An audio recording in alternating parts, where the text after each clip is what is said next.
Let's go. Here we are in Chapter 5, Lesson 2, and we're going to start using the color picker in the swatches panel. We are working on our basketball star. This is the file that we completed on the previous lesson, lesson number 1.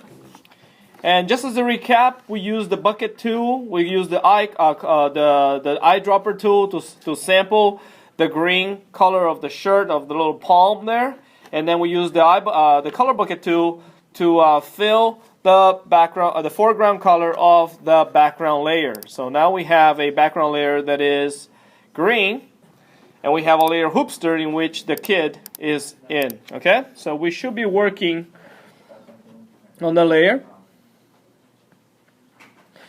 So is everybody ready? Here we go. We're going to go to on page 512. We're going to be selecting a color using the color picker dialog box. So when they say step number 1, click the set foreground color on the tools panel and verify that the H option button is selected in the color picker dialog box, you know that you have to have the colors panel open, I believe. Let's see here. Alright, so here we go. I don't need the panel. Okay, so when you click on the foreground color, your color picker shows up, and they want you to have the H option is selected. The hue, saturation, and brightness, H, right? So make sure H is selected, is activated. Click on the R option button. That is for red, green, and blue. And I want you to click the bottom corner of the color field.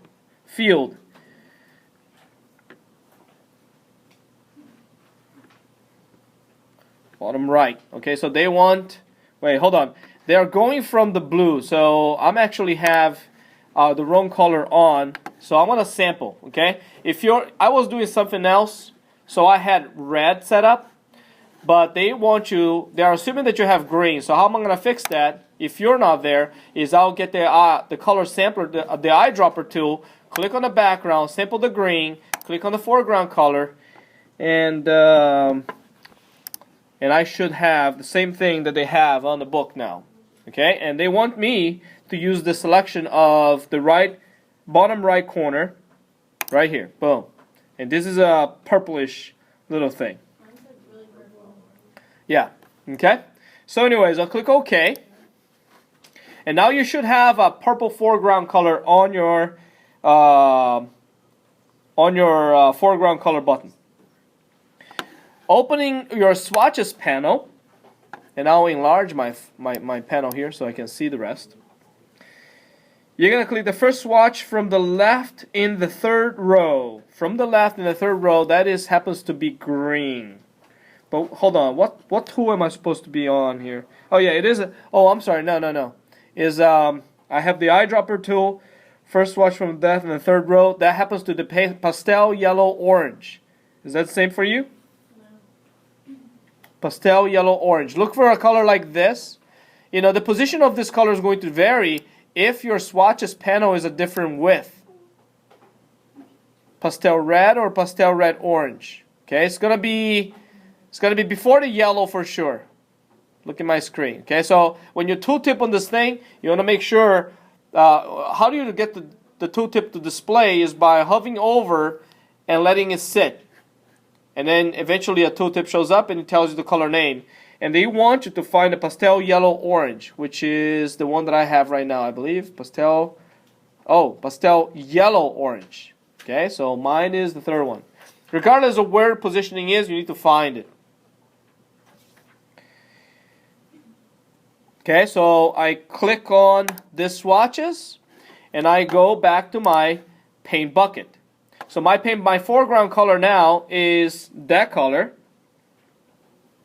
and I'm going to paint the image, click in the image, but remember I'm working on the background, so I need to make sure that you on the layers panel that your background layer is selected, and then you click on it. Boom. So we now change the background to this color here.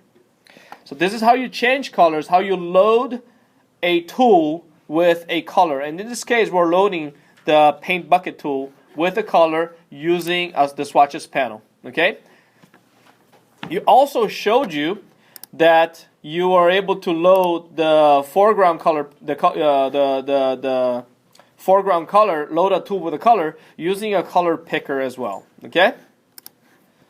Any questions there? Moving on. We're going to add a new color to the swatches panel. So let's get the eyedropper tool by pressing I. Make sure, confirm that you're on the right eyedropper tool.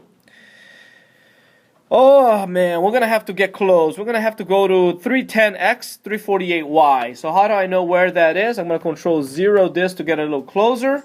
I'm going to get my info panel open. And I'm going to use this X and Y coordinates as reference. And obviously the ruler. I can use the ruler to get close. So X, 310. Y is 348. So it's going to be somewhere 310, something like here. Let me see. X and Y now. 310 for X. 348. Ah, I got it perfect right here. 310 and 348. Click. And that samples a bluish green. And again, you can zoom in a little better. The interesting thing about the zoom is that it doesn't matter, it won't change the position, the X and Y coordinates of your tool, okay? Just because you're zoomed in, it doesn't mean that you're going to lose the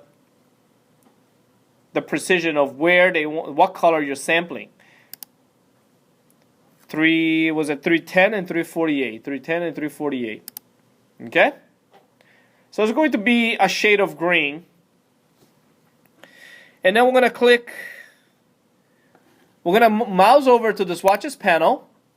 You're going to notice that even though you are coming from the eyedropper tool on the document window and on the tools panel, on the tools, your toolbox, you have the eyedropper selected. When you mouse over with a new color selected into the swatches panel, it turns into paint bucket tool, right? Which is interesting. And then we're going to click on the anywhere on the bottom row without being on the top color, top of any color. We're going to click in here, boom, and that creates gives us a color swatch name. I'm going to type in palm leaf,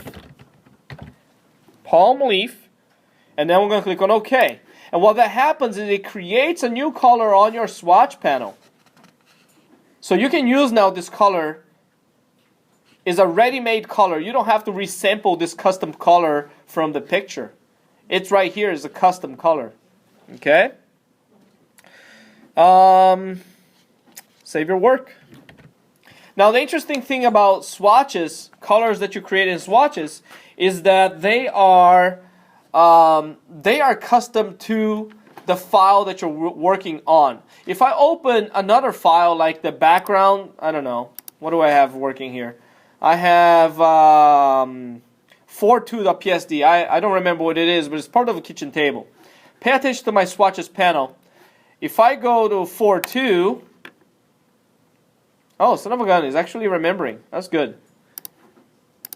Okay, so no, I actually thought the swatches were particular to the PSD file that you're working on, but apparently not unless I close. I closed that file. No, the swatches are still there. So what does that tell you also is that you can get colors from another picture, from another file, and use it on different files as well without having to recreate that in the swatches panel for each file. So that's good. Let me go back to my basketball star. The second part, the Cooler from a web browser, I don't think we can do it. Can we?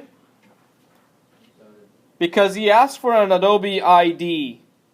Now, I've seen some of you guys doing it. Like Amber, did you do that page 514? Yeah. Were you able to? Yeah. Or did you create a user account? I had an Adobe ID. You have one? Mm-hmm. Oh. Anybody else?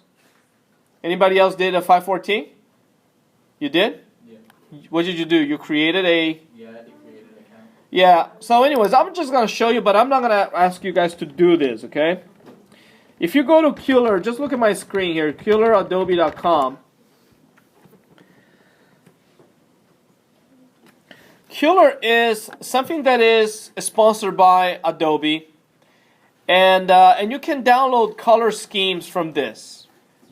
Now, the problem with that is that he also asks us to create a user ID and a password. The instructions tell you to click on sign in, but we don't have one. We don't have an Adobe ID, so you have to kind of create an ID.